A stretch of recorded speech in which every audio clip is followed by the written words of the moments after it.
Yolngu clan leaders, and in particular Wawagalarud, Prime Minister of Australia, Honourable Kevin Rudd, Chief Minister of the Northern Territory, Honourable Adam Giles, official guests, ladies and gentlemen. I call this man Gutta, younger brother, and this is the term that I shall use in this brief talk.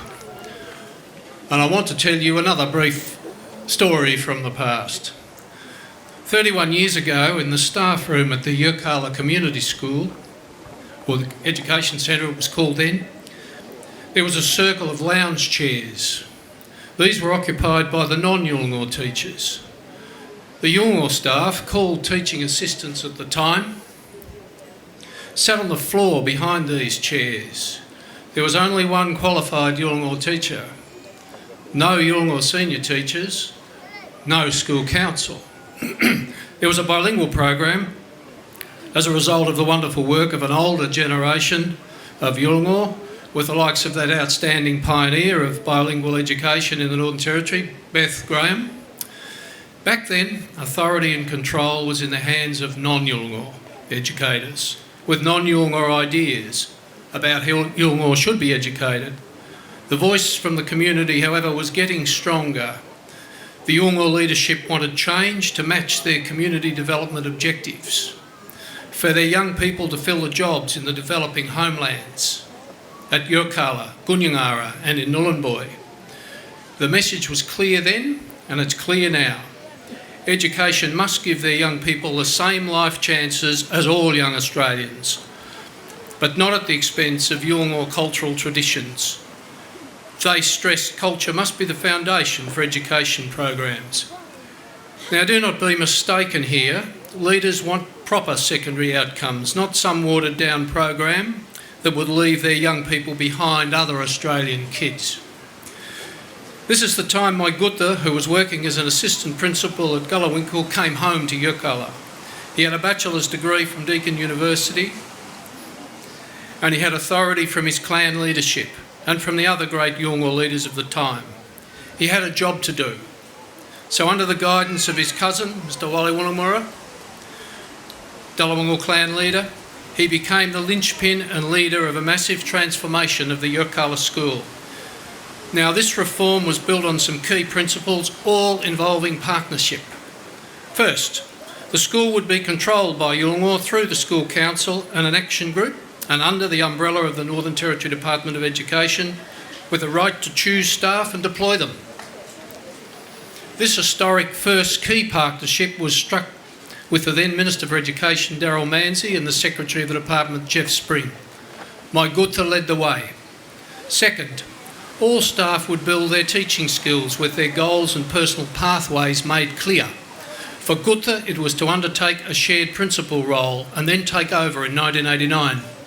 For others, it was to move through bachelor programs to take up teaching and senior teacher positions. For CDP workers and recent school leavers, it was to start the first year of training. Here is partnership again.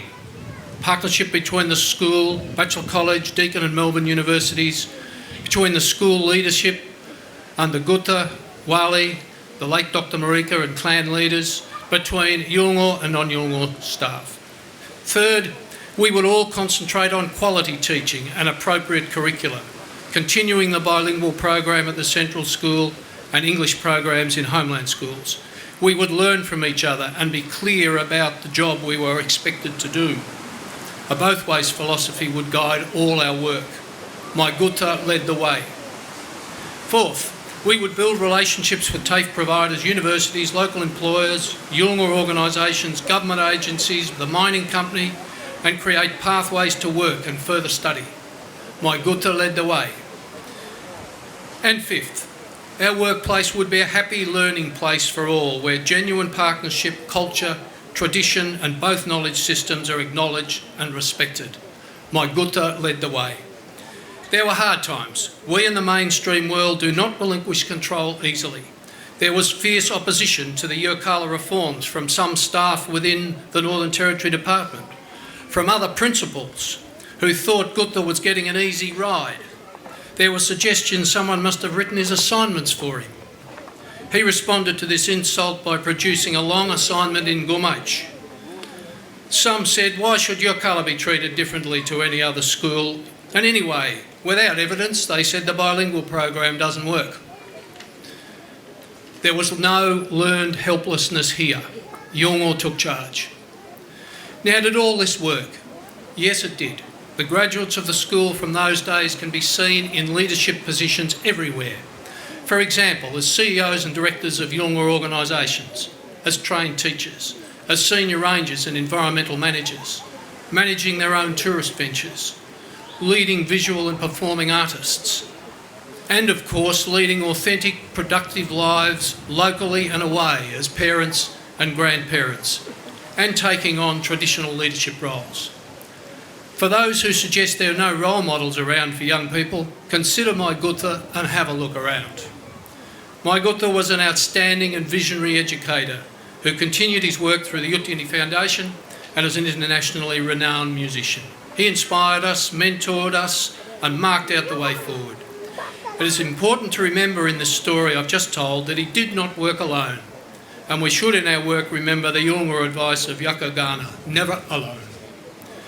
And now to go back to that staff room before I finish.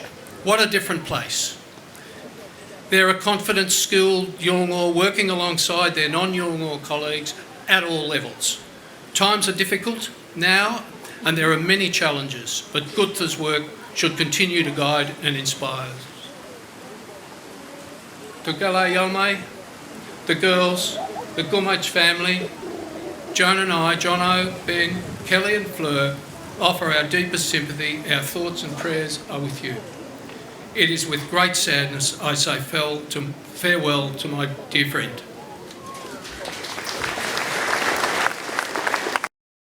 Both Greg Warren and Leon White for reflecting on the significant contribution to Yolngu education that Dr. Yunupingu made in the course of his life.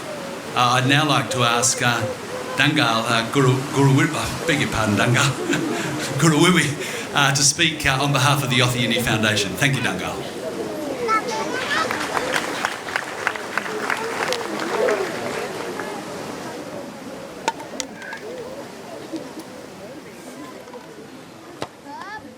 Hello, bookmark. My speech is short, and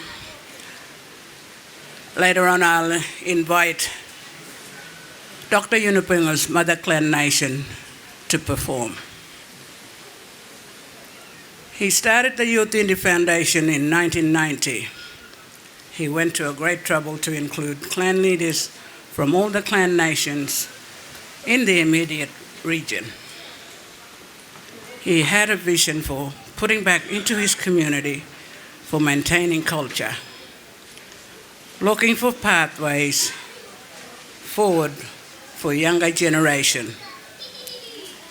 He received guidance in the early days from the Fred Hollows Foundation and did reciprocal work with them in Africa and Vietnam. Early efforts were focused on Garma mathematics, exploring relationship between traditional knowledge and Western knowledge.